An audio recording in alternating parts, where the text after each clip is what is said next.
Arestado ang tulong sospek sa pigkasar na bypass operation kan pinagsararong pwersa Canaga City Police Office, Regional Police Drug Enforcement Unit 5, 501st Regional Mobile Force Battalion, PIDEG, 2nd PMFC, Asinpili Municipal Police Station sa Diversion Road, Concepcion Pequeña, Naga City, alas 5:40 kasubagong aga. Sa impormasyon, 50 gramo ng pigtutubudang shabu na nagkakantidad 150,000 pesos ang nabakal kan poster buyer sa saro sa mga sospek na si Benjamin Fernandez, 35 anyos, asin residente kan San Francisco, Iriga City.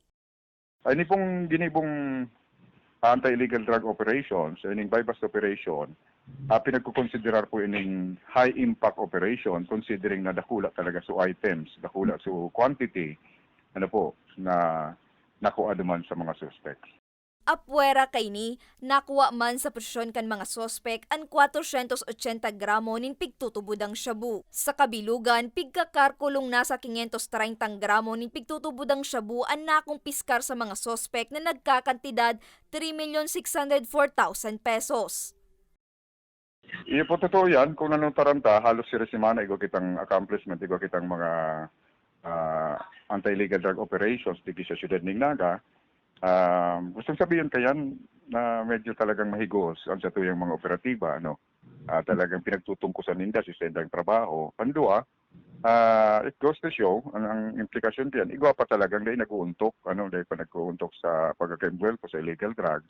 Pero ang karahayan, sa tuyang datos, medyo nagbaba na sa mga involved sa illegal drugs, pero igwa pa. Yan ang mamundong realidad, igwa pa giraray na inkwelto.